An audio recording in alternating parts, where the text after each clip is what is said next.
இனிய வணக்கங்கள் மாணவர்களே. இன்றைய தினமும் நாம் இந்த மின் ரசாயனத்தின் பிறிதொரு அங்கமான மின்பகுப்பு கலங்கள் பற்றிய ஒரு செயற்பாட்டுக்கு வருகிறேன். இந்த மின்பகுப்பு கலங்கள் உங்களுக்கு ஏற்கனவே அறிமுகப்படுத்தப்பட்ட ஒன்று. ஒரு ஸ்பான்டேனியஸ் சுயாதீன செயற்பாடான ரசாயன மாற்றத்தின் ஊடாக மின்சக்தியை பிறப்பாக்கும் ஒரு கலத்திலிருந்து சுயாதீனம் அற்ற செயற்பாடான மின்பகுப்பு கலத்தை செயற்படுவதுதான் நோக்கம். நல்லது மாணவர்களே, இப்பொழுது நாம் திரைக்கு வருகின்றோம். இந்த திரையிலே பாருங்கள், மின்கலத்திலே ரசாயன மாற்றம் மின்சக்தியாக மாற்றப்படுகிறது. அதற்கு எதிர்மாறாக மின்பகுப்பு என்பது மின்சக்தி ரசாயன மாற்றமாக மாற்றப்படுகிறது. இதிலே 4 முக்கிய விடயங்களை நீங்கள் மனதில் கொள்ளல் வேண்டும். ஒரு மின்பகுப்பின் போது பொருத்தமான மின்வாய்களை பயன்படுத்தி, அந்த சொல்லை கவனியுங்கள், பொருத்தமான மின்வாய்கள். பொருத்தமான மின்வாய்களை பயன்படுத்தி ஒரு மின்பகு கலத்தின் ஊடு நாம் மின்னோட்டத்தை செலுத்தினால் அங்கு அந்த கரைசலில் உள்ள அயன்கள் தமக்கு முரணான மின்வாய்களை அடைந்து, இந்த முரணான மின்வாய்கள் என்று கூறும்போது அதிலே அமைகின்ற விடயங்கள் நேரயன்கள் தமக்கு எதிரான மின்வாயான கதோட்டில் சென்று இறக்கம் அடையும். மின் இறக்கம் என்று குறிப்பிடும் போது நேரயன்கள் இலத்திரனை ஏற்று நொதுமைப்படுத்தப்படும். மாறாக இந்த எதிரயன்கள் நேர்மின்வாய்க்கு சென்று இலத்திரனை இழந்து இறக்கம் அடையும். இதனாலே நேர்மின்வாய் உங்களுக்கு ஒட்சியேற்றம் நடைபெறும் மின்வாய், அனோட்டு. மறக்க வேண்டாம், மின்ரசாயன கலத்தில் நேர்முனைவு கதோட்டு, இங்கு நேர்மின்வாய் அனோட்டு. அடுத்த அம்சம் இந்த மறை மின்வாய். அங்கே இலத்திரனை ஏற்று தாழ்த்தல் நடைபெறுகின்ற காரணத்தினால் அது கதோட்டாக செயற்படுகிறது. அப்ப எதிர்மின்வாய் கதோட்டு. மின்ரசாயன கலங்களுடன் ஒப்பிட்டு கொள்க. நல்லது. இப்பொழுது நான் இங்கே ஒரு விடயத்தை குறிப்பிட்டேன். அந்த கரைசலில் உள்ள அயன்கள் தமக்கு முரணான மின்வாய்களை அடைந்து மின்னிறக்கப்படும். அடுத்ததாக பாருங்கள், இங்கே ஒரு கரைசலில் ஒன்றுக்கு மேற்பட்ட மறை அயன்கள் இருப்பின், இங்கே 4 மறை அயன்களை நான் உங்களுக்கு சுட்டி காட்டுகின்றேன். OH minus, I minus, Br minus, Cl minus. இந்த 4 மறையன்கள் தான் எளிதாக மின்னிறக்கப்படக்கூடியன. சல்பேட் அயன்களோ, கார்பனேட் அயன்களோ, நைட்ரேட் அயன்களோ இவற்றை போல மின்னிறக்கப்பட முடியாதன. ஏனென்றால் அவற்றுக்கு இறக்க அழுத்தம் உயர்வாகும். இந்த 4 அயன்களிலும் இதான் பிரியாரிட்டி, முதன்மை இறங்கு வரிசை. இங்கே பாருங்கள், OH மைனஸ் மேலே உண்டு, சுலபமாக இறக்கம் அடையும். அடுத்து I மைனஸ், அடுத்து Br மைனஸ், அதுக்கு கீழே Cl மைனஸ். ஏனைய மறையன்கள் இறக்கம் இல்லை, அதற்கு நிபந்தனைகள் வேறு. ஆனால் எமது பாடப்பரப்பில் அது அவசியம் அற்றது. இதை மனதில் வைத்துக் கொள்ளுங்கள். சரி, அப்ப இந்த 4 பேர்ல மேலே இருப்பவர் சுலபமாக இறக்கம் அடைவர். அடுத்ததாக பாருங்கள், ஒரு உதாரணத்துக்கு பாருங்க. இந்த 4 பேர்லையும் இன்னும் ஒரு பிரச்சனையும் சந்திக்க போறீர்கள். இவற்றின் செறிவும் இந்த மின்வாய் இறக்கங்களை தீர்மானிக்கும். உதாரணம் ஒன்றை நாம் இங்கே திரையிலே பார்க்கின்றோம். ஐதான சோடியம் குளோரைடு கரைசல் பிளாட்டினம் மின்வாய்களை உபயோகித்து நீங்கள் மின் பகுப்பு செய்கின்றீர்கள். அனோட்டில் நடைபெறுவது என்ன? அந்த கரைசல்ல Cl- அயன்களும் உண்டு, H2O மூலக்கூறும் உண்டு. உண்மையாக நீர் மிக அரிதான அயனாக்கத்துக்கு உள்ளாகும். அந்த வகையிலே நீரின் சமநிலையிலிருந்து மிகச் சிறிதளவு 10⁻⁻7 மோல் டெசிமீட்டர் -3 செறிவில் H+ அயன்களும் அதே செறிவிலே OH- அயன்களும் இருக்கும். அப்ப உண்மையாக சொன்னால் மிக மிக அரிது. இதனால் தான் தூய நீர் மின்னை கடத்துவது அரிதாக அமைகிறது. அப்ப எனவே தான் இங்கே சொல்லுகின்றேன், இந்த ஐதான கரைசல்ல சோடியம் குளோரைடு கரைசலை மின்பகுக்கும் போது நீரில் உள்ள OH- அயன்கள் அனோட்டில போய் இறக்கமடையும். ஆனால் நாங்கள் அதை அப்படி எழுதுவதில்லை. பதிலாக இந்த 4 மூலக்கூறு நீர் அனோட்டில் சென்று இலத்திரனை இழந்து O2 மூலக்கூறு வெளிப்படும், H+ அயன்கள் வரும். அவங்க தெளிவாக கவனியுங்கள். இங்கே உண்மையாக எது மின்னிறக்கப்படவில்லை? OH- தான் மின்னிறக்கப்படுகின்றது. ஆனாலும் அந்த OH என்ற செறிவு மிக குறைவண்டபடியா நீர் மின்னிறக்கப்படுகிறது. இந்த நீர் மின்னிறக்கப்படைக்க அதில் OH தான் இறக்கமடை. அப்ப லிச்சர்டியரின் தத்துவப்படி அந்த OH மயன் அகற்றப்பட சமநிலை முன்னோக்கி செல்லும். O2 வாயு குமிழ்கள் அனோட்டில் வெளிப்படும்.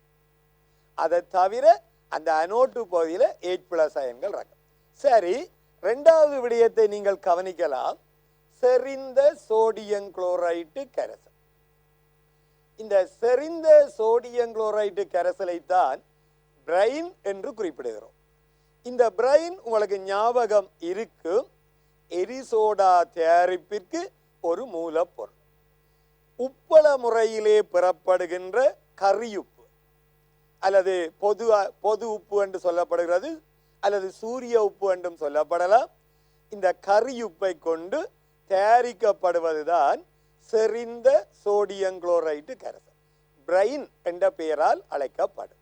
இது இந்த நான் குறிப்பிடுகின்ற தத்துவம் இந்த கைத்தொழில் முறையிலே மிக மிக முக்கியமான ஒன்று. இங்கே பாருங்கள், இந்த செறிவு கூட இருந்தால் OH- அல்ல, Cl- தான் இறக்கம் அடைகின்றது. அப்ப இதுல பிரியாரிட்டி முதன்மை Cl- தான் வரும். பாருங்கள், அந்த Cl- உங்களுக்கு இலத்திரனை இழந்து Cl2 வாயுவை உருவாக்கும். அந்த Cl2 வாயுவின் நிறம் உங்களுக்கு ஞாபகம் இருக்கும், பசிய மஞ்சள். அதை தவிர அந்த Cl2வின் மனம் மூக்கை துளைக்கிற மனம், மூக்கை அடிச்சு கொண்டு போற மனம். அந்த வகையிலே அதை உண்மையா சொன்னால் ஒரு கடினமான மனம்.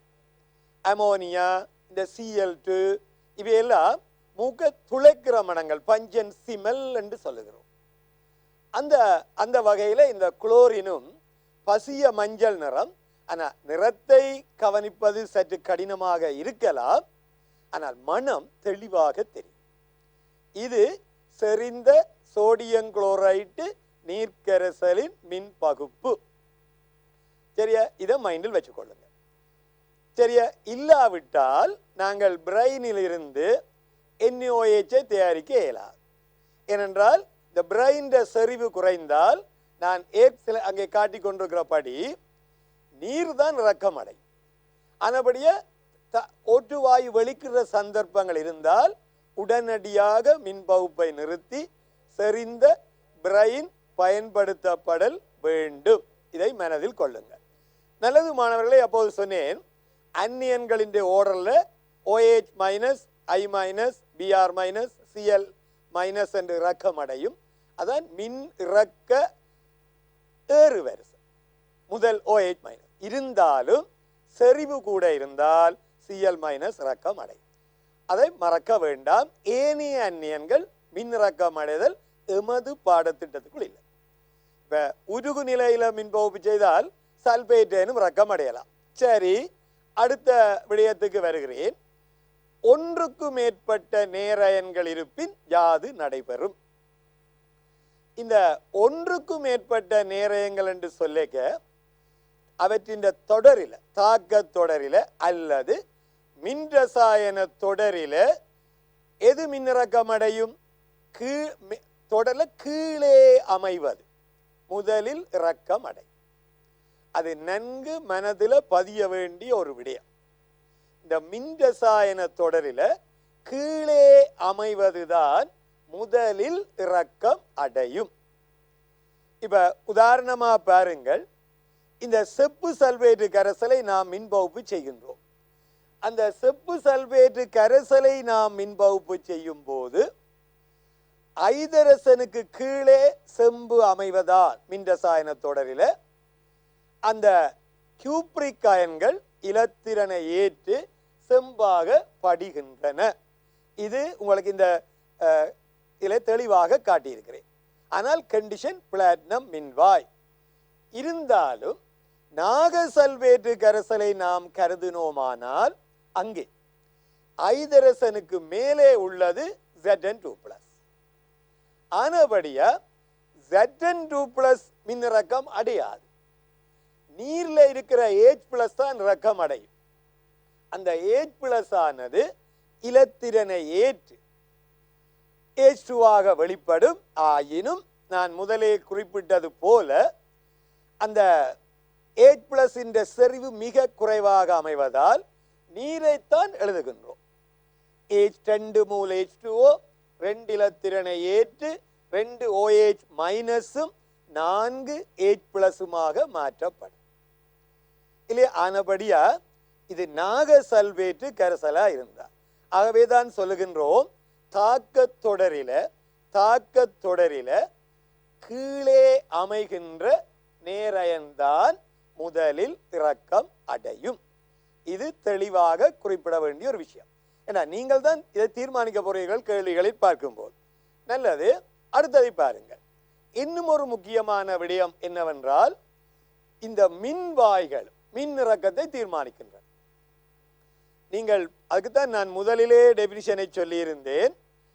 பயன்படுத்தப்படும் மின்வாயிலும் விளைவுகள் தங்கியுள்ளன.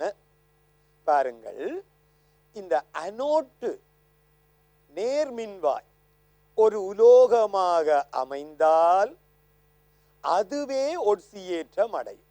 அதாவது இலத்திரனை இழந்து கரையும். எனினும் பிளாட்டினம் போன்ற சடத்துவ உலோகங்கள் தவிரவும் காரிய அனோட் கிராஃபைட் எனின் அவை இங்கே பொருந்த மாட்டா. ஏனென்றால் அவை மின்னிறக்கம் அடைவதில்லை. அப்ப பிளாட்டினம் போன்ற சடத்துவ உலோகங்கள் காரியம் ஒரு அல்லுலோகமாக இருந்தாலும் அது மின்னை கடத்தும். அவை தவிர ஏனைய சந்தர்ப்பங்கள்ல அனோட்டு அதுதான் இலத்திரனை இழந்து அங்கே கரை, அந்த உலோகம்தான் கரை. அதற்கு ஒரு சின்ன உதாரணம் பாருங்கள். இங்கே இந்த செம்பு அனோட்டை நீங்கள் பயன்படுத்துகின்ற சந்தர்ப்பத்தில் செம்பு இலத்திரனை இழந்து கரைகின்றது, Cu2+ ஆக மாறுகின்றது. இங்கு அந்நியன் மின்னிறக்கப்படுவது இல்லை. கீழே பார்த்தால் அப்ப இது அனோட்டை பற்றிய ஒரு எண்ணக்கரு.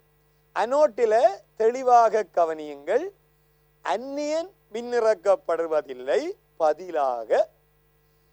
பதிலாக இந்த உலோகம் இலத்திரன் இழந்து கரையும். எது எப்படியோ அனோட்டில் நடைபெறுவது ஒட்சியேற்றம். சரியா? அனோட்டில் நடைபெறுவது ஒட்சியேற்றம். சரி, கதோட்டும் மின்னிறக்கத்தை தீர்மானிக்குமா? ஆம், ஒரு சில சந்தர்ப்பங்களில் அந்த பிரச்சனை ஏற்படுகிறது. உதாரணமாக மெர்க்யூரிக் கதோட். இந்த மெர்க்யூரிக் கதோட்டை பயன்படுத்தினால் அங்கே நீர்மூலக்கூறு இலத்திரனை ஏற்று ஐதரசனாக வெளிப்பட்டால் அந்த ஹைட்ரஜன் பபிள்ஸ் கதோட்டின் மீது போய் படியும். இதனைத்தான் நாம் முனைவாக்கம் என்று சொல்லுகிறோம். இந்த ஹைட்ரஜன் பபிள்ஸ் கேதோட்டின் மீது போய் படியும். இதனால தொடர்ந்து H+ அயன்கள் அங்கே இறக்கம் அடைவது கடினமாகின்றது. இந்த சூழலில் அந்த ஓவர் வோல்டேஜ் மிகை வோல்ட்டளவு கொடுக்க வேண்டிய அவசியம் வருகின்றது. எனவே H+ இறக்கம் அடைவதற்கு பதில் சோடியம் அயன்கள் மின்னிறக்கம் அடையும் சந்தர்ப்பமும் உண்டு. இது ரச கேதோட்டு முறை எரிசோடா தயாரிப்பு. எமது பாடத்திட்டத்தில் அது இல்லை. ஆயினும் அந்த நம்முடைய வள நூலில் அந்த ரிசோர்ஸ் புக்கில் அது குறிப்பிடப்பட்டுள்ளது லேசாக. மெர்க்யூரிக் கேதோட்டு முறை அது லேசாக குறிப்பிடப்பட்டுள்ளது. ஆனபதான் அதுக்குரிய விளக்கத்தை அங்கே தந்தேன். மெர்க்யூரிக் கேதோட்டு பயன்படுத்தினால் H+ இறக்கம் அடைவதற்கு பதில் Na+ இறக்கம் அடைகின்றது. ஆனபடியா இந்த MCQ தேவைகளுக்காகத்தான் சொல்லுகிறேன். கேதோட்டும் மின் இறக்கத்தை தீர்மானிக்கும். நல்லையா? அது ரச கேதோட்டு முறை. அதிலே அங்கே ஒரு சின்ன விளையாட்டு. அந்த பாருங்கள், அந்த சமன்பாட்டிலே சோடியம் அயன்கள் இலத்திரனை ஏற்று மெர்க்யூரியில கரைந்து, மெர்க்யூரி ஒரு திரவம், அது ஒரு உலோக கரைப்பா. இந்த உலோகங்கள் மெர்க்யூரியில கரையக்கூடியன. அமல்கமேட் பண்ணும் மெர்க்யூரி அவற்றை உள்வாங்கும். அந்த வகையில மெர்க்யூரியில கரைந்து கேதோட்டும் இந்த மின்னிறக்கத்தை தீர்மானிப்பதில் சில சந்தர்ப்பங்களில் குறிப்பிடத்தக்க பங்களிப்பை வழங்குகின்றது. இங்கே பாருங்க, மெர்க்யூரிக் கேதோட்டை நாம் பயன்படுத்தினால் அந்த மெர்க்யூரிக் கேதோட்டில H+ அயன்கள் மின்னிறக்கம் அடைந்து ஹைட்ரஜன் பபிள்ஸ், ஐதரசன் வாயு குமிழ்கள் உருவாகினால், ஹைட்ரஜன் வாயு குமிழ்கள் உருவாகினால் அது அந்த மெர்க்யூரி மீது படிவதால் ஒரு முனைவாக்கம் ஏற்படுகின்றது. இந்த முனைவாக்கத்தினால் தொடர்ந்து H+ அயன்களின் இறக்கம் தடைப்படும். அதனால் நாம் கூடுதலான வோல்ட் அளவை கொடுக்க வேண்டி வரும். இதனை சொல்வார்கள் மிகை வோல்ட் அளவு. உதாரணமாக இந்த எரிசோடா தயாரிப்பில் ஒரு வகையான மெர்க்யூரிக் கேதோட்டு முறையில் நீங்கள் மெர்க்யூரியை பயன்படுத்தினால் அங்கே இந்த முனைவாக்கத்தினால் இந்த சோடியம் அயன் இறக்கமடைவதை விட உண்மையாக H+ தான் இறக்கமடைய வேண்டும். ஆனால் இந்த முனைவாக்க பிரச்சனையா ஓவர் வோல்டேஜ் மிகை வோல்ட்டளவு காரணமாக சோடியம் அயன்கள் மின்னிறக்கம் அடைந்து மெர்க்யூரியில கரைந்து சோடியம் அமல்கமாக மாறும். அமல்கமேட் என்றால் உள்வாங்குதல் என்று அர்த்தம். இந்த சோடியம் மெர்க்யூரிக்குள் உள்வாங்கப்படுகின்றது, மெர்க்யூரியில் கரைகின்றது. இது ஒரு வகை எரிசோடா தயாரிப்பு முறை. எனினும் எமது பாடத்திட்டத்தில் அந்த பெயர் தெரிந்தால் போதுமானது. கூடுதலான விளக்கங்கள் அவசியம் அல்ல. நல்லது மாணவர்களே, இப்பொழுது நான் அடுத்த அம்சத்துக்குள்ளே வருகிறேன். ஒரு எளிய உதாரணத்தை பார்ப்போம். இந்த செப்பு சல்பேட்டு நீர்க்கரைசலின் மின் பகுப்பை பாருங்க. செப்பு சல்பேட்டு நீர்க்கரைசலிலே கியூப்ரிக் அயன்கள் உண்டு, சல்பேட் அயன்கள் உண்டு. இதை விட நீரினது ஒரு அயன் சமநிலை அங்கே அமையும்.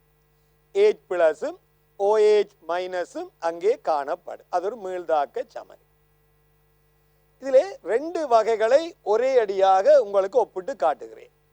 வகை 1 செப்பு மின்வாய்களை பயன்படுத்த, வகை 2 பிளாட்டினம் மின்வாய்களை பயன்படுத்த. இந்த பிளாட்டினம் மின்வாய்கள் சடத்துவ மின்வாய்கள் என்பது ஞாபகத்தில் இருக்க வேண்டும்.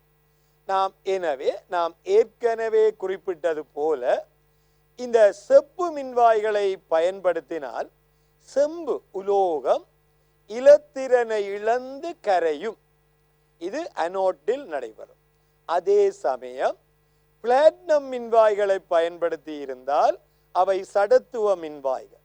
எனவே அங்கு H2O மூலக்கூறு இலத்திரனை இழந்து ஆக்சிஜன் பபிள்ஸ் வெளிப்படும்.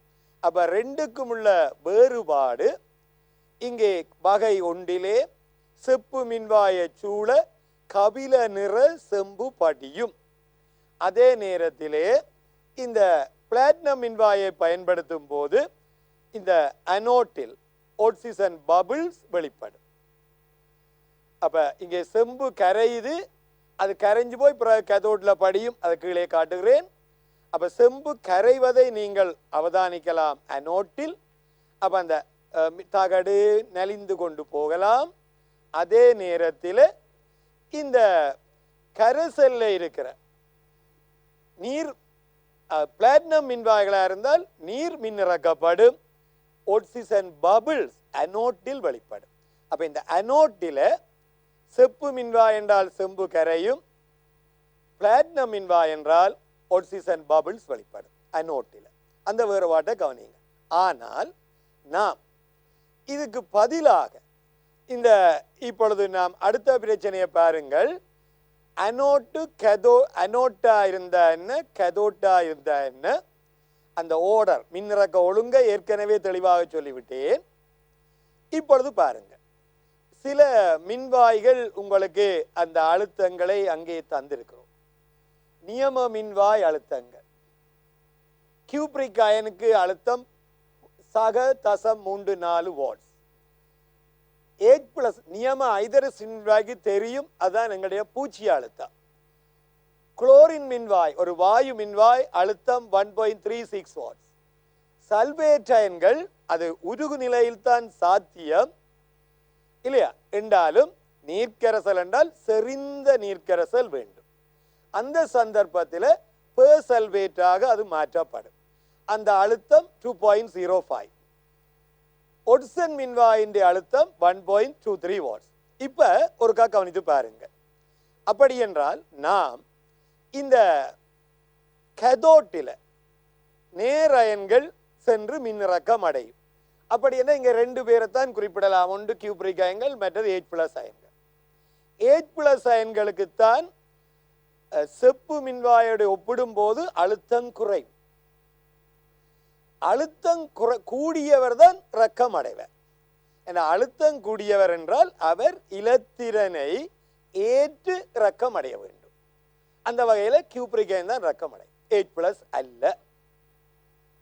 அப்ப தெளிவாக கவனியுங்கள். கியூப்ரிக் மின்வாயின் அழுத்தம் H+ நியம ஐதரசன் மின்வாயை விட கூட. அப்ப மின்ரசாயன தொடரில் அது கீழே இருக்கும்.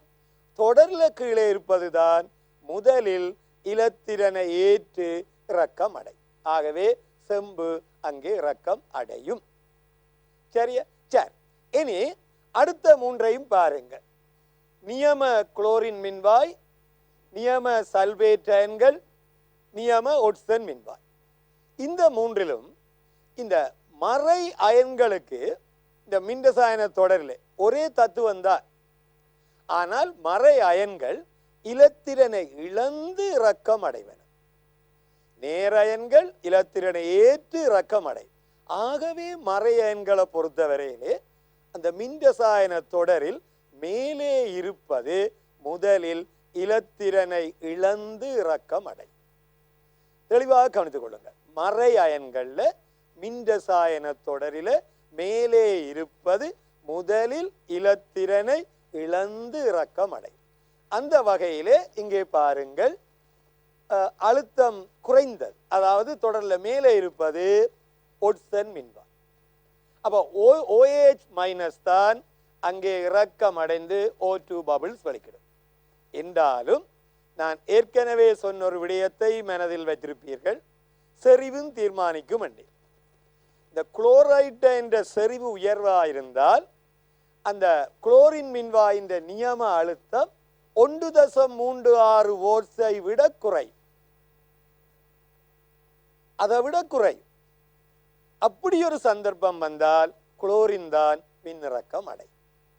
எனினும் இந்த சல்பேட் அயன்களை பார்த்தீர்களானால் அங்கே மிக உயர்ந்த அழுத்தம் 2.05 volts. அப்ப அது தொடர்ல நல்லா கீழே இருக்கும். ஆகவே அதுக்கு இந்த மறை அயன்கள்ல சல்பேட் அயனுக்கு இறக்கம் அடையும் சந்தர்ப்பம் இல்லை அல்லது மிக அரிது.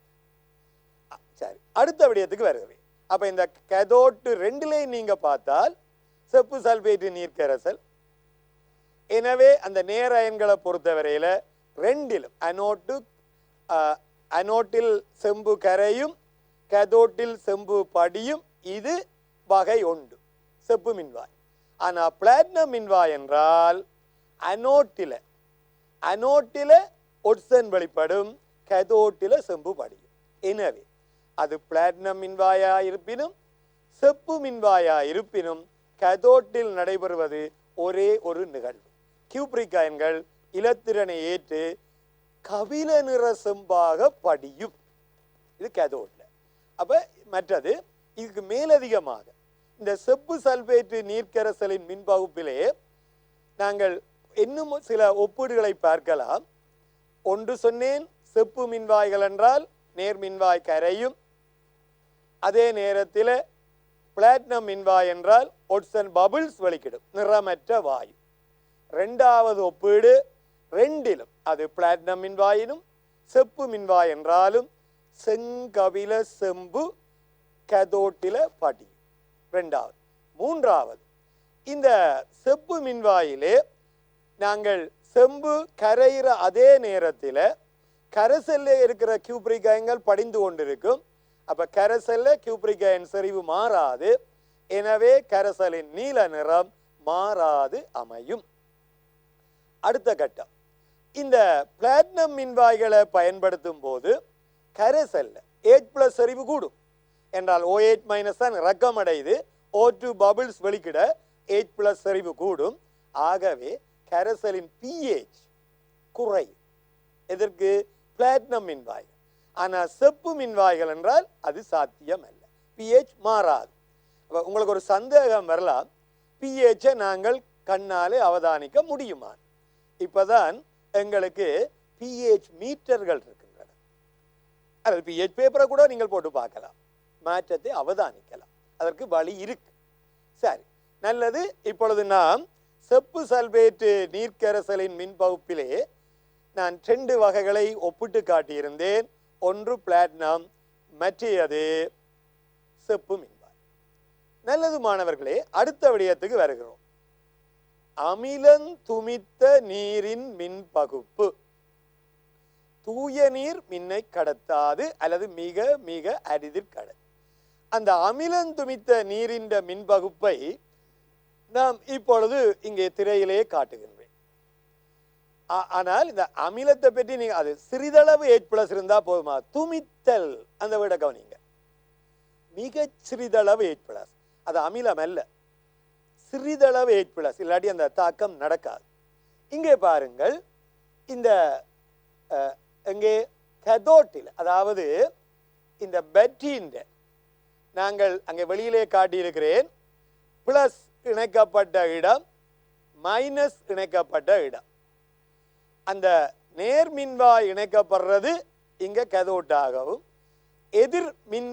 எதிர்முனைவு இணைக்கப்படுறது, பேட்டரியின் எதிர்முனைவு இணைக்கப்படுறது அனோட்டாகவும் தொழிற்படுகின்றன. அந்த வகையிலே பார்த்தீர்கள் என்றால் ஆக்சிஜன் பபிள்ஸ் இங்கே இந்த பேட்டரியில இணைக்கப்பட்ட இடத்தை அதாவது நேர் முனைவோடு இணைக்கப்பட்ட இடத்தை காட்டும். பேட்டரியில நேர்முனைவு என்றது திரும்ப திரும்ப சொல்லுகிறேன் கேதோட். ஆனால் மின்பகுப்பில நேர்முனைவு என்றது அனோட். அப்ப நேர் மின்வாயில ஒட்சன் பபிள் வெளிக்கிடும். அந்த மஞ்சள் நிற வயர் இல்லையா, அந்த மஞ்சள் நிற வயர் உங்களுக்கு அதை காட்டுகிறது. கருப்பு நிறமானது மைனஸ்ல இருந்து கொண்டு வந்து இங்கே விட்டுருக்கிறோம். அப்ப அது பேட்டரியின் எதிர்முனைவோடு இணைக்கப்பட்டது. இங்கே மின்பகு கலத்தில் கேதோட்டா வருகின்றது. அங்கே ஹைட்ரஜன் பபிள்ஸ் வெளிப்படுகின்றது. அந்த தாக்கங்கள் உங்களுக்கு நன்கு பரிச்சயமான தாக்கங்கள். இருந்தாலும் ஒரு விடயத்தை மனதில் வையுங்கள். அமிலம் துமித்த நீரின் மின்பகுப்பின் போது 1 மூல் ஐதரசன் வாயு வெளிக்கிடுகின்ற சந்தர்ப்பத்தில் 2 மூல் இலத்திரன் இழக்கப்படும். ஒரு மூல் ஆக்சிஜன் வெளிக்கிற சந்தர்ப்பத்திலே 4 மூல் இலத்திரன் சம்பந்தப்படும். ஒரு மூல் ஐதரசன் வெளிக்கிடக்க 2 மூல் இலத்திரன் சம்பந்தப்படும். 2 மூல் இலத்திரன் ஏற்கப்படுது. ஒரு மூல் ஆக்சிஜன் வெளிப்படுற கணத்தில் 4 மூல் இலத்திரன் சம்பந்தப்படும் அல்லது இழக்கப்படும். எனவே இந்த ஐதரசன் வாயுவும் ஆக்சிஜன் வாயுவும் 2:1 2:1 என்ற விகிதத்தில் சேகரிக்கப்படும். இது நீரின் அமைப்பையும் காட்டக்கூடிய ஒரு வழிமுறை. இது அமிலந்துமித்த நீரின் மின்பகுப்பு. இங்கே சடத்துவ மின்வாய்கள் பயன்படுத்தி இருக்கிறோம், பிளாட்டினம் மின்வாய்கள் இல்லையா. அப்ப அதுல திரும்பவும் தெளிவாக சொல்கிறேன், அனோட்டில் ஆக்சிஜன் வெளிப்படும், கேதோட்டில் ஹைட்ரஜன் வாயு வெளிப்படும். என்ன விகிதத்தில் வெளிப்படும் என்றால் ஆக்சிஜன் 1 பங்கு என்றால் ஹைட்ரஜன் 2 பங்கு மூல் அளவில். ஆனால் மூல் கனவளவுக்கு நேர் விகித சமன், அது அவகாத்ரோ விதி. ஆகவே கனவளவும் ஒட்சென்ற கனவளவு போல 2 மடங்கு ஐதரசன் சேகரிக்கப்படும். இதை தெளிவாக மனதில் வையுங்கள். நல்லது மாணவர்களே, இப்பொழுது நாம் அடுத்த ஒரு விதத்துக்கு போறேன். உருகிய சோடியம் குளோரைட்டின் மின்பகுப்பு. இங்க பாருங்கள், இந்த உருகிய சோடியம் குளோரைட் என்றால் உருகு நிலையில லிக்விட் சோடியம் அயன், திரவ சோடியம் அயனும் திரவ குளோரைட் அயனும் இருக்கு. சுமார் 800 பாக சிக்கு மேற்பட்ட வெப்பநிலை அவசியம். அங்கே அழகாக ஒரு படம் உங்களுக்கு காட்டப்படுகிறது. அந்த படத்திலே நீங்கள் பார்க்கலாம் இந்த சோடியம் குளோரைட்டின் உருகு நிலை மின்பகுப்பில் நடைபெறுவது. என்ன நடைபெறுகின்றது? அனோட்டில், அதாவது நேர்மின்வாயில் என்ன நடக்கும்? குளோரைட் அயன் இலத்திரன் இழந்து Cl2 வெளிக்கிடும். இங்கு வேறு எந்த விதமான மறையன்களும் இல்லை. இதுல நீங்கள் கவனிக்க வேண்டிய விஷயம், Cl- லிக்விட் என்று எழுதுங்க, L என்று போடுங்க, மறக்க வேண்டாம். L Cl2 வாயு. பிசிக்கல் கெமிஸ்ட்ரியில physical states very very important. மற்றது சார்ஜஸ் 2 பக்கமும் பேலன்ஸா இருக்க வேண்டும். அதே 2Cl- அளிப்பது Cl2 வாயு சக 2E. கேதோட்டில் திரவ சோடியம் அயன்கள், தட் இஸ் இம்பார்ட்டன்ட்.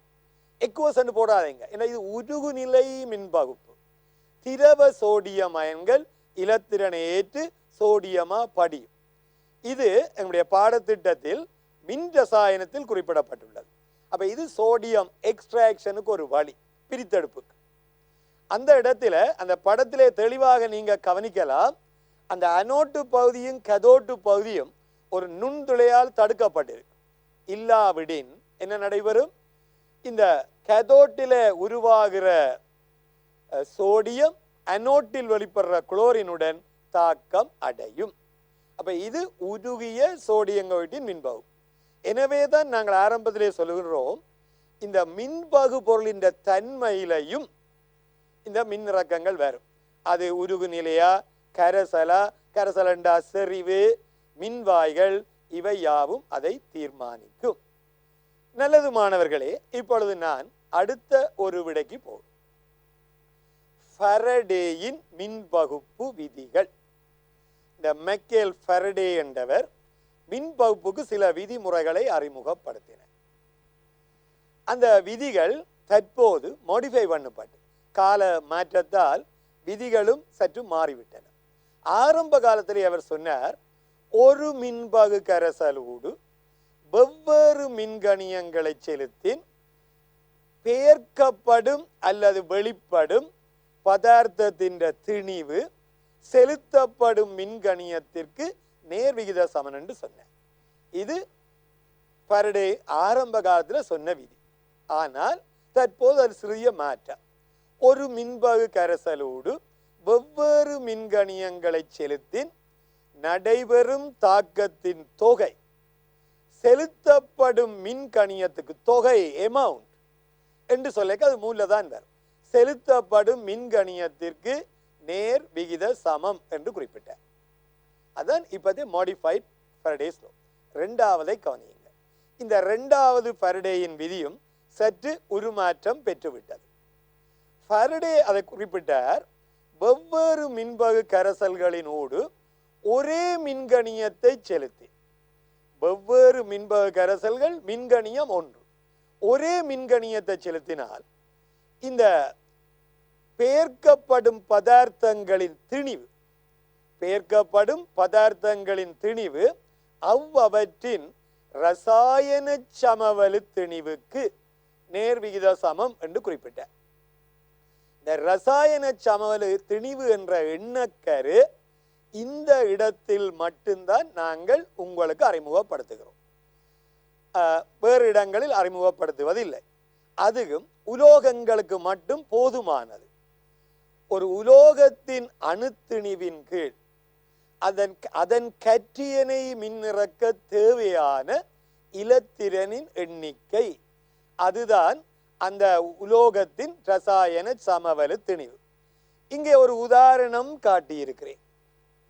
இரும்பு எனில் எஃபியா இருந்தால் ஃபெரஸ் அயன் கரைசலை கருதினால் அங்கே மின்னிறக்கத்தை, அங்கே இரும்பின் சமவெளி திணிவு, இரும்பின் தொடர்பணி திணிவு 56, அவற்றை வலுவளவு 2 அல்லது தேவையான இலத்திரன் எண்ணிக்கை 2, 1 மூல் ஃபெரஸுக்கு 2 மூல் இலத்திரன் தேவை. எனவே அதனுடைய சமவெளி திணிவு 56 கீழ் 2 28 அமையும். அது இரும்பின் சமவெளி திணிவு. ஏனைய சந்தர்ப்பங்கள் இது எங்களுக்கு அவசியம் அல்ல. நல்லது மாணவர்களே, இப்பொழுது நாம் இது தொடர்பான இதோடு இந்த மின் ரசாயனத்தை நாம் கொள்கை ரீதி, அதாவது இந்த தியரியை முடித்து விடுகின்றோம். ஆயினும் ஒரு சில சந்தர்ப்பங்கள்ல வந்த இவை கடந்த கால வினாக்கள் அல்ல, இவை உண்மையாக நாம் அறிமுகப்படுத்துகின்றது முன்னோடி பரீட்சைகள் சில, அவற்றிலிருந்து பெறப்பட்ட ஒரு சில வினாக்களை உங்களுக்கு லேசாக சொல்லித் தருகிறேன். இந்த வினாக்களுக்கு எப்படி விடையளித்தல் பாருங்கள். இதிலே முதலாவது, அதற்கு முதலில் இந்த ஃபாரடே விதி தொடர்பான இன்னும் ஒரு சின்ன குறிப்பையும் சொல்ல விரும்புகிறேன். உங்களுக்கு தெரியும், இந்த மின் கணியத்துக்கு குறியீடு Q, மின்னோட்டம் ஆம்பியர்ல அளக்கப்படும் குறியீடு I, நேரம் செகண்ட்ஸ்ல சொல்லப்படும் குறியீடு சிம்பிள் T. அப்ப Q சமன் IT. நன்கு மனதில் வைத்துக் கொள்ளுங்கள். ஏனென்றா இதுவும் இந்த ஃபாரடே என்ற தத்துவத்தால வர்ற ஒரு விடயம். ஒரு இலத்திரன் என்றால் இதைத்தான் இந்த வினாக்களுக்கு எல்லாம் நான் பயன்படுத்த போறேன். ஒரு இலத்திரன் காவுமேற்றம் 1.6021 into 10⁻⁻19 கூலோ. இங்கே இந்த மறைப்பெருமானம் என்று போடுவது அவசியம் அல்ல. ஏனென்றால் நாங்கள் இங்கே இலத்திரன் ஏற்றத்தின் பருமனைத்தான் சொல்லி இருக்கிறேன். என்றாலும் சிலர் அதற்கு மைனஸ் என்று போடுகிறார்கள். அது உண்மையாக சாய ஒரு அலகு 1 யூனிட் இன்று இந்த பருமன் அப்படியும் போடலாம், தவறல்ல. ஆனால் எங்கென்ற பாடத்திட்டத்தில் இதைத்தான் ஃபாலோ பண்றோம். ஆகவே ஒரு மூல் இலத்திரன் காவும் ஏற்றம் என்ன? ஒரு இலத்திரன் காவுகிற ஏற்றத்தை அவகாதரோ மாறிலியால பெருக்கிவிட்டால் உங்களுக்கு ஒரு மூல் இலத்திரன் காவும் ஏற்றம் வரும். 96,487 கூலோம் மூல் -1. அலகை கவனியுங்கள். 96,487 கூலோம் மூல் -1. அன்னளவாக 96,500 கூலோம் அதான் பயன்படுத்தும். இதற்கு ஒரு சிறப்பு பெயர் ஒரு ஃபாரடே, குறியீடு 1F. அப்ப ஒரு ஃபாரடே என்றால் என்னென்று கேட்டால் நீங்கள் சொல்லுங்கள், ஒரு மூல் புரோத்திரன் என்ற புரோத்திரனும் இலத்திரனும் சமயேற்றம், ஒரு மூல் புரோத்திரன் அல்லது ஒரு மூல் இலத்திரன் காவும் ஏற்றத்தின் பருமன் தான் ஒரு ஃபாரடே. அதனுடைய பெறுமதி 96,500 கூலோம் என்று எடுத்துக்கொள்ளுங்க. அது போதுமான 487 அவசியம் அல்ல. நல்லது, இப்பொழுது நான் வினாவுக்குள்ளே நுழைகிறேன். இங்கே பாருங்கள், மின்பகுப்பு தொடர்பான ஃபாரடேயின் விதிகளை எழுதுக. அது ஏற்கனவே இப்பொழுது வசனத்திலே சொல்லி இருந்தேன். ஆனபடியால் நாங்கள் திருப்பி எழுத தேவையில்லைன்னு நம்புறேன், இல்லையா? மின்பகுப்பு தொடர்பான ஃபாரடேயின் விதிகளை எழுதுக. இரண்டாவது, இந்த மின் ரசாயன கலம் ஒன்றிலும் மின் பகுப்பு கலம் ஒன்றிலும் நிகழும் ரசாயன செயற்பாடுகளுக்கு இடையேயான பிரதான வேறுபாடுகள் 3 தருக. இப்பொழுது பாருங்கள், அதனையும் நான் இங்கே அந்த விடையை தருகின்றேன். மேலே மின்பகுப்பு குறிக்கப்பட்டுள்ளது ஃபாரடேயின் விதிகள். இந்த ஒப்பிட்டு பாருங்க. மின் ரசாயன கலத்தில் ரசாயன சக்தி மின் சக்தியாக மாற்றம் பெறும். ஆனால் மின் பகுப்பு கலத்தில் மின் சக்தி ரசாயன சக்தியாக மாறும். ஒரு அவதானம். இரண்டாவது ஒப்பீடு, சடப்பொருள் ஒன்றில் நடைபெறுகின்ற மாற்றத்தினால், அதாவது ரசாயன மாற்றத்தினால் மின்னோட்டம் உருவாக்கப்படும். மாறாக மின்னோட்டத்தினால் சடப்பொருளில் மாற்றம் ஏற்படுதல், ஒரு ரசாயன மாற்றம் ஏற்படுதல் மின் பகுப்பு. மூன்றாவது, எத்தனையோ தடவைகள் மீள குறிப்பிட்டு விட்டோம், இந்த மின் ரசாயன கலத்து நடைபெறுவது சுயாதீன செயற்பாடு, ஸ்பான்டேனியஸ். ஆனால் மின்பகுப்பு கலத்தில் நடைபெறுவது சுயாதீனமற்ற செயற்பாடு. இந்த மூன்றையும் கவனியுங்க.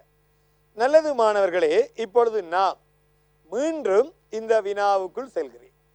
அடுத்ததாக பாருங்கள், உயிர் பெற்ற மின்வாய்களை பயன்படுத்தி, இன்றைக்கு சடத்துவ மின்வாய்கள், 1 மணி நேரம் 10 ஆம்பியர் மின்னோட்டம் 0.5 மூலர் HCl கரைசலின் 1 டெசிமீட்டர் கியூப்பின் ஊடாக செலுத்தப்பட்டு மின் பகுப்பு பரிசோதனை ஒன்று நடைபெறுகிறது. அங்கே அந்த கரைசலின் கனளவு 1 டெசிமீட்டர் கியூப் என்றது அந்த எண்ணக்கரு தெளிவாக பதிய வேண்டும். ஏனென்றால் அப்படி என்றால் அந்த அயன்களின் தொகை அவற்றின் செறிவுக்கு மூலர் திறனுக்கு சமனாக இருக்கும் என்றால் முதலாவது வினா வருகின்றது. அனோட்டு தாக்கம் என்ன, கதோட்டு தாக்கம் என்ன, நிகர தாக்கம், மொத்த தாக்கம் என்ன? அதற்குரிய விடையை இப்பொழுது நாம் பார்ப்போம். எப்படி இந்த விடை வருகிறது இங்கே பாருங்க. அனோட்டில நடைபெற தாக்கங்கள் Cl- அயன்கள் இலத்திரனை இழந்து Cl2 வெளிக்கிடும். அது அனோட்டு தாக்கம். கதோட்டு தாக்கம் 2H+ + 2E அளிப்பது H2 வாயு. இதில் நீங்கள் H+ தான் எழுத வேண்டும், H2 எழுத வேண்டாம். ஏனென்றால் இது அமில கரைசல், HCl கரைசல். அப்ப நிகர தாக்கம் என்ன? 2 Cl- அயன்கள் 2 H+ அயன்கள் சேர்ந்து H2, 1 மூல் H2வும் 1 மூல் Cl2வும் வரும். இது நிகர தாக்கம்.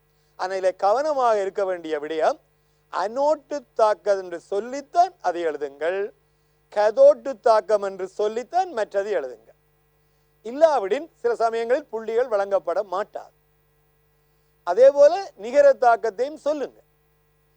அனோட்டு கதோட்டு அந்த நிகர தாக்கம், இந்த சொற்கள் அவசியம்.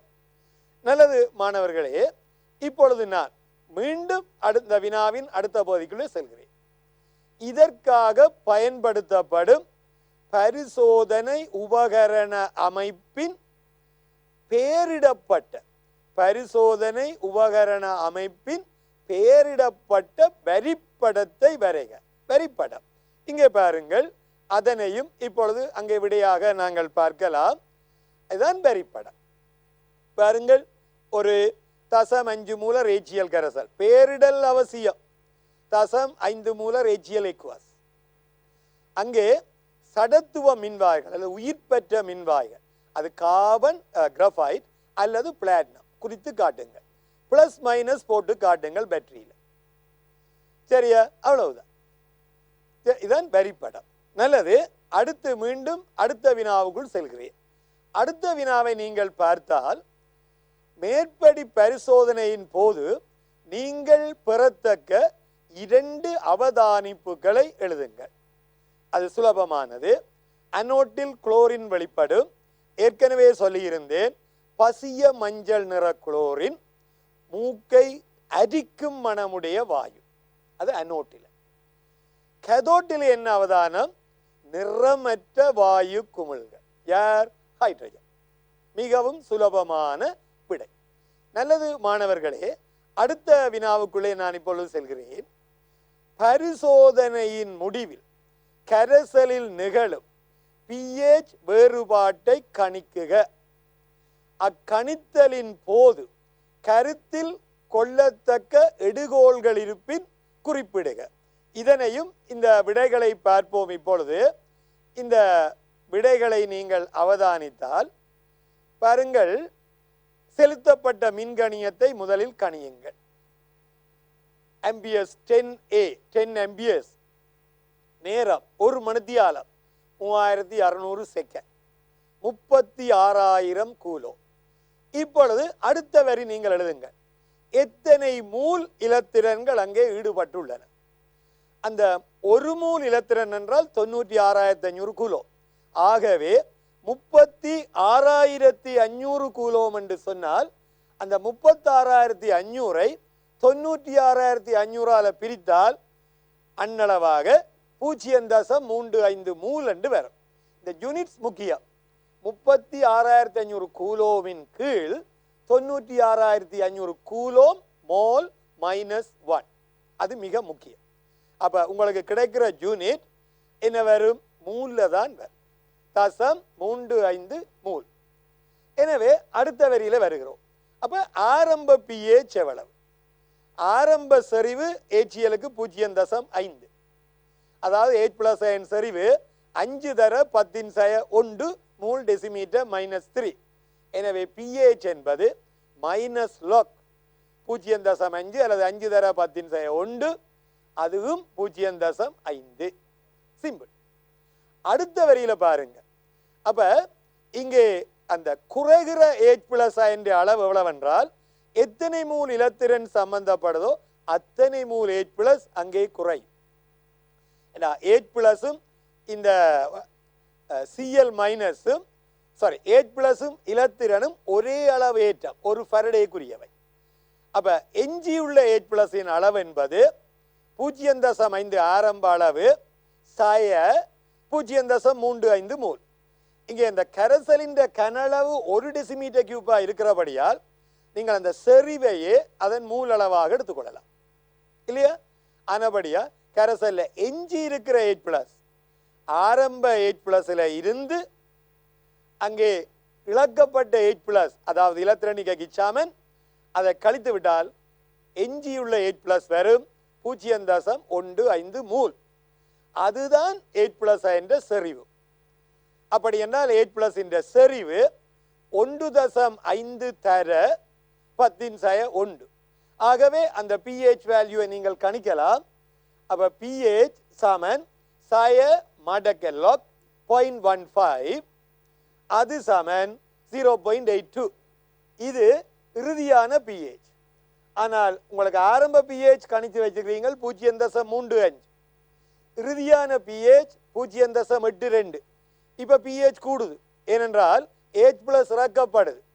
H+ இறக்கப்பட pH அதிகரிக்கும், அமிலத்தன்மை குறையும். அப்ப pH மாற்றம் தான் எங்களை கேட்டவ. மைனஸ் தேவையில்லை. 0.47. இங்கே 2 எடுகோள்களை நீங்கள் பயன்படுத்த வேண்டும். இந்த மின் இறக்கத்தின் போது கனவளவு மாற்றமற்றது. கரைசலின் கனவளவு தொடர்ந்து 1 டெசிமீட்டர் கியூப். அதே போல வெப்பநிலையும் மாற்றமில்லை என்று கொள்வோம். வெப்பநிலை மாறினாலும் அது pH-ஐ பாதிக்கும். நல்லது மாணவர்களே, இங்கே பாருங்க. அடுத்து இந்த வினாவிலே இன்னும் ஒரு பகுதி எங்களுக்கு எஞ்சியுள்ளது. என்ன பகுதி? பரிசோதனையில மேற்படி பரிசோதனை மூடிய தொகுதியொன்றில் நடாத்தப்படின் தொகுதியில் இடம்பெற்ற எந்திரப்பி மாற்றம், என்ட்ரோபி சேஞ்ச் ΔS பற்றி கருத்து தெரிவிக்குக. அங்க பெரிய விமர்சனம் தேவையில்லை, மிகவும் சுலபம். ஐதரசன் வாயுவும் குளோரின் வாயுவும் உருவாகிறது கரைசல்ல இருந்து. வாயுக்களின் எண்ணிக்கை கூடினால் என்ட்ரோபி அதிகரிக்கும். என்ட்ரோபி என்றது சுயாதீன மாற்றம். அந்த அதாவது ஒழுங்கற்ற தன்மை, ரெண்டம்னஸ், ஒழுங்கற்ற தன்மை அதிகரிக்கும். இறுதியாக பாருங்க, மேற்படி பரிசோதனை முடிவடைந்த பின்னர் 0.4 மூலர் NaOH கரைசலின் 1 டெசிமீட்டர் கியூப்பை அக்கரைசலுடன் சேர்த்து மீண்டும் மின்பகுப்பு செய்யப்பட்டது. இப்பரிசோதனையின் ஆரம்பத்தில் நிகழத்தக்க அனோட்டு தாக்கத்தையும் கதோட்டு தாக்கத்தையும் நிகர தாக்கத்தையும் எழுதுக. இங்கே பெரிய பிரச்சனை எதுவும் இருக்காது. இப்பொழுது பாருங்கள், அந்த அனோட்டிலே என்ன நடக்கின்றது? முதல்ல ஒன்றை கவனிக்கலாம்.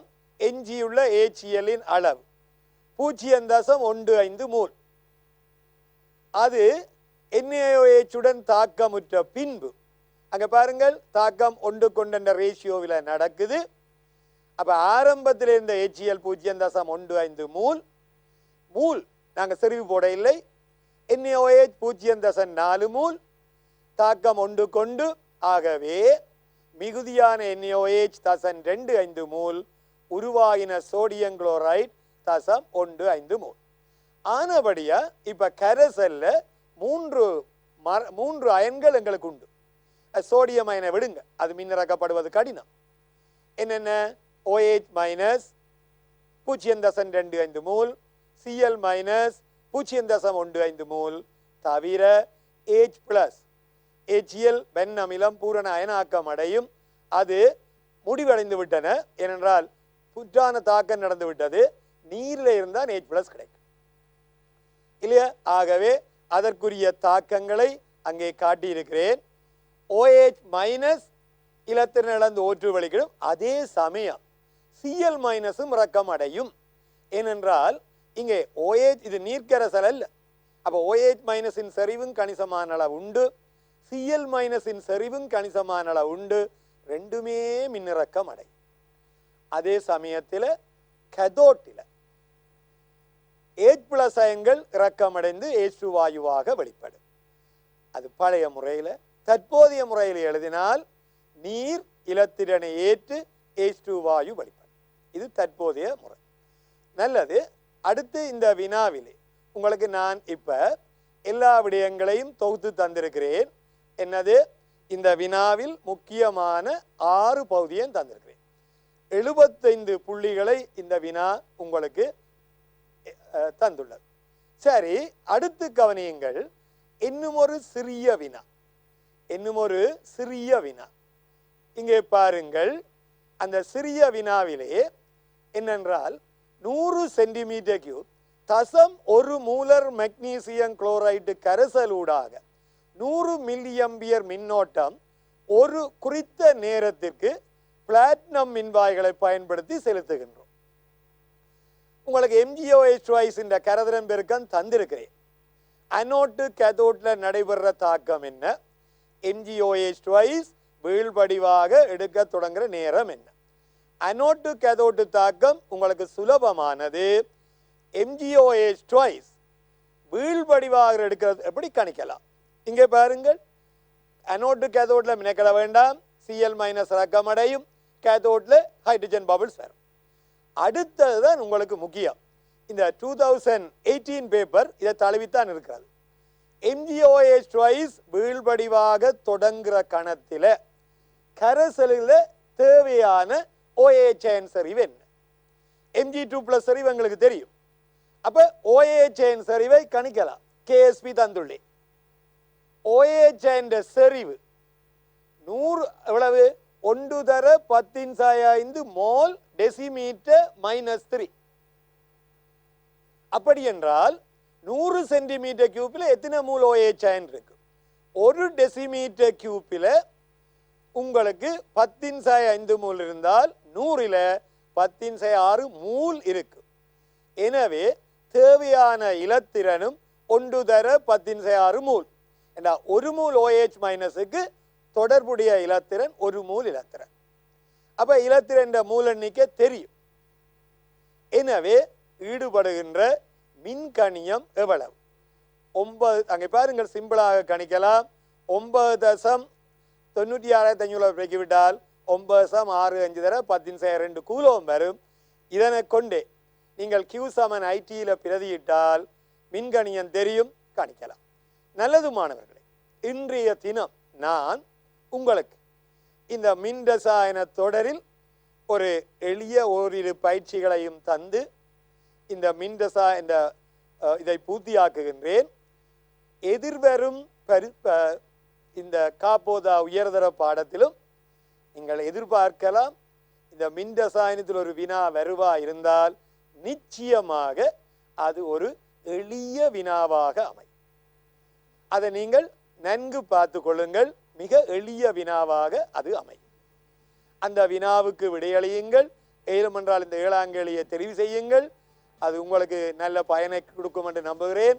நல்லது மாணவர்களே, இன்றைய தினம் இந்த மின் ரசாயனத்தின் மின் பகுப்பு மின்கலங்கள் என்ற எண்ணக்கருவையும் ஒரு எளிய 1-2 வினாக்களையும் பார்த்தோம். எதிர்வரும் விடையில் நீங்கள் இந்த வினாவை தேர்ந்தெடுங்கள், நல்ல புள்ளிகளை பெறுங்கள் என்று வாழ்த்தி விடைபெறுகிறேன். வணக்கம், நன்றி.